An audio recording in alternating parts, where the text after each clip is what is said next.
ഇസ്ലാമിലെപ്പോഴും അനുകമ്പയും കരുണയും സ്നേഹവും കരുതലുമാണ് കൂടുതൽ. അതിൽ ഊന്നിക്കൊണ്ടാണ് ഇസ്ലാമിൻ്റെ പ്രവർത്തനങ്ങൾ. ഞാനൊരു കഥ പറയട്ടെ. മഹാനായ അമീറുൽ മുഅ്മിനീൻ ഉമർ ബിനുൽ ഖത്താബ് റളിയല്ലാഹു അൻഹു ഇസ്ലാമിൻ്റെ 2ാം ഖലീഫയാണ്. അദ്ദേഹം ഇങ്ങനെ നടക്കുന്ന സമയത്ത് ഒരു വൃദ്ധൻ വഴിയരികിൽ ഇരുന്ന് യാചിക്കുന്നുണ്ട്, എനിക്ക് വല്ലതും തരണേ, എനിക്ക് വല്ലതും തരണേ എന്ന്. മഹാനായ ഖലീഫ ആ വൃദ്ധൻ്റെ അടുക്കിലേക്ക് ചെന്നു. നോക്കുമ്പോൾ മുഷിഞ്ഞ വസ്ത്രമാണ്, വയസ്സായിട്ടുണ്ട്, കണ്ണ് കാണാനുമില്ല, അന്ധനാണ്.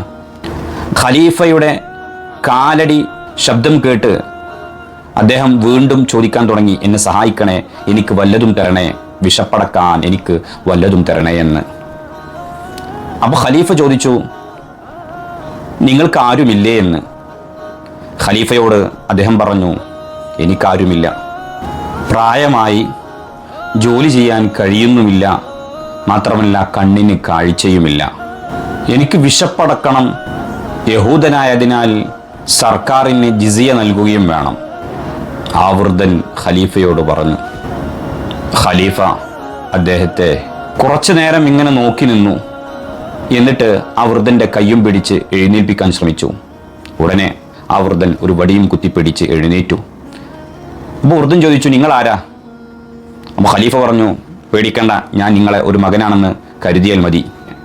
ആ വൃദ്ധൻ സ്റ്റക്കായി കുറച്ചു നേരം അവിടെ നിന്നു. കണ്ണിൽ നിന്ന് കണ്ണുനീർ ഒഴുകുന്നുണ്ടായിരുന്നു.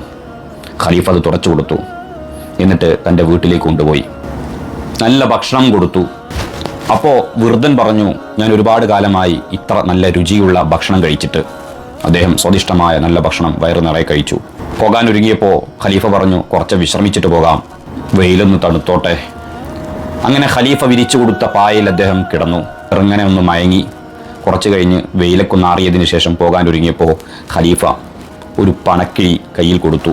അപ്പോൾ വൃദ്ധൻ ചോദിച്ചു, എന്താണിത്? ഖലീഫ പറഞ്ഞു, നിങ്ങൾക്ക് വിശപ്പടക്കാനുള്ളതും ജിസിയ കൊടുക്കണ്ടേ, ആ ജിസിയ കൊടുക്കാനുള്ളതാണ്. ഈ ജിസിയ എന്ന് പറഞ്ഞാൽ അമുസ്ലിമീങ്ങളിൽ നിന്ന് ഈടാക്കുന്ന നികുതിപ്പണത്തിനാണ് ജിസിയ എന്ന് പറയുന്നത്. അങ്ങനെ ഖലീഫ അദ്ദേഹത്തെ കൊണ്ടുവന്ന സ്ഥലത്ത് തന്നെ കൊണ്ടാക്കി കൊടുത്തു.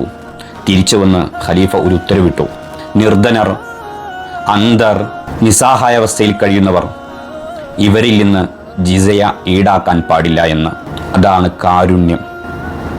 സ്നേഹമാണ് ഇസ്ലാം ഒഴുക്കുന്നത്, കരുണയാണ് മുഖമുദ്ര. അല്ലാഹു സുബ്ഹാനഹു വ തആല മറ്റുള്ളവരെ സ്നേഹിക്കുവാനും അവർക്ക് കൈത്താങ്ങാനും അല്ലാഹു നമുക്ക് ഭാഗ്യം നൽകുമാറാവട്ടെ. ആമീൻ. ഇൻഷാ അല്ലാഹ് വീണ്ടും കാണാം. അതുവരെ അസ്സലാമു അലൈക്കും വറഹ്മത്തുള്ളാഹി.